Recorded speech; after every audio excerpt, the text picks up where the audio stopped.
ঘোড়ার মাংস খাওয়া কি হালাল না হারাম সেটা নিয়ে বর্তমানে চলছে ব্যাপক আলোচনা সমালোচনা।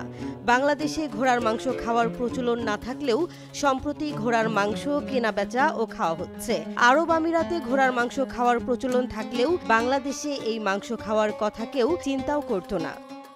বর্তমান বাজারে প্রতি কেজি গরুর মাংস যেখানে বিক্রি হয় 750 টাকা কেজিতে, সেখানে ঘোড়ার মাংস বিক্রি হচ্ছে 250 টাকা কেজি দরে। দাম কম হওয়ায় ঘোড়ার মাংসের জনপ্রিয়তা দিন দিন বাড়ছে। এ অবস্থায় অনেকের মনে প্রশ্ন, ঘোড়ার মাংস খাওয়া জায়েজ কিনা। ফিকহের কিতাবে ঘোড়ার মাংস খাওয়াকে মাকরুহ বলা হয়েছে। কারণ হিসেবে উল্লেখ করা হয়েছে ঘোড়া জিহাদের কাজে ব্যবহার হয়, তাই সাধারণভাবে খাওয়া শুরু করলে জিহাদের কাজে ব্যাঘাত ঘটবে।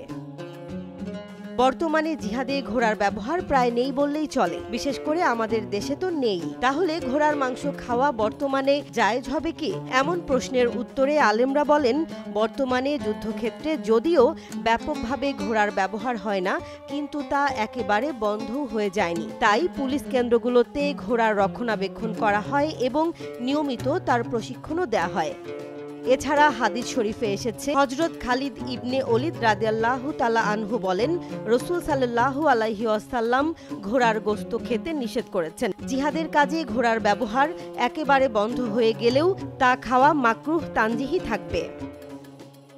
তবে সাধারণ সময়ে ঘোড়ার গোশত খেতে কোনো সমস্যা নেই। আরেক হাদিসে হযরত জাবের রাদিয়াল্লাহু তাআলা আনহু বলেন, খায়বারের যুদ্ধে রাসূল সাল্লাল্লাহু আলাইহি ওয়াসাল্লাম গাধার গোশত খেতে নিষেধ করেছেন, কিন্তু ঘোড়ার গোশত খাওয়ার অনুমতি দিয়েছেন। বুখারী 5520, মিশকাত 4107।